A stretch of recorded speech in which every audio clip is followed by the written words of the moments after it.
চাঁদপুরে মতলব উত্তরে পরিত্যক্ত অবস্থায় পড়ে থাকা বিপুল পরিমাণ নগদ অর্থ ও স্বর্ণালংকার উদ্ধার করেছে পুলিশ। জাতীয় জরুরি সেবা 999-এ পাওয়া সংবাদের ভিত্তিতে পুলিশ অভিযান চালিয়ে এসব মালামাল জব্দ করে।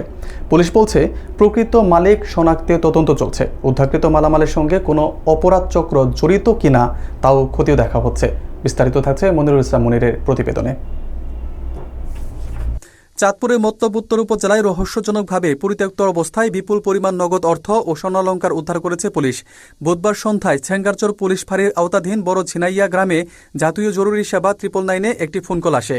ওই সংবাদের ভিত্তিতে পুলিশ দ্রুত ঘটনাস্থলে পৌঁছে তল্লাশি অভিযান চালায়। পুলিশের তল্লাশিতে ঘটনাস্থলে পাওয়া দুটি ব্যাগ থেকে নগদ 2,39,000 টাকা উদ্ধার করা হয়। পাশাপাশি প্রায় 11 লাখ টাকা মূল্যের বিভিন্ন ধরনের স্বর্ণালংকার পাওয়া যায়, যা সম্পূর্ণ পরিত্যক্ত অবস্থায় ছিল বলে জানানো হয়েছে। এলাকাবাসীর উপস্থিতিতে এসব মালামাল উদ্ধার করে আইনানুগ প্রক্রিয়ায় জব্দ করা হয়েছে। মতলব উত্তর থানার পক্ষ থেকে জানানো হয়েছে, উদ্ধারকৃত নগদ অর্থ ও স্বর্ণালংকারের প্রকৃত মালিক কে বা কারা তা এখনও নিশ্চিত হওয়া যায়নি। এ ঘটনায় কোনো চুরি, ছিনতাই বা সংঘবদ্ধ অপরাধ চক্র জড়িত আছে কিনা সেই বিষয়টিও তদন্তের আওতায় আনা হয়েছে। পুলিশ আশেপাশের এলাকার সিসিটিভি ফুটেজ পর্যালোচনা এবং স্থানীয়দের জিজ্ঞাসাবাদ সহ বিভিন্ন দিক থেকে তদন্ত কার্যক্রম চালিয়ে যাচ্ছে। তদন্ত শেষে প্রয়োজনীয় আইনগত ব্যবস্থা নেওয়া হবে বলেও জানিয়েছে থানা পুলিশ।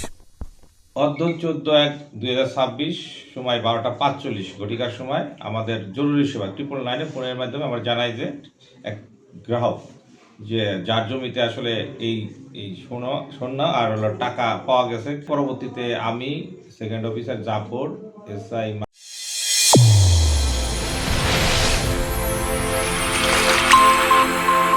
চ্যানেল A1 হৃদয়ের স্পন্দন।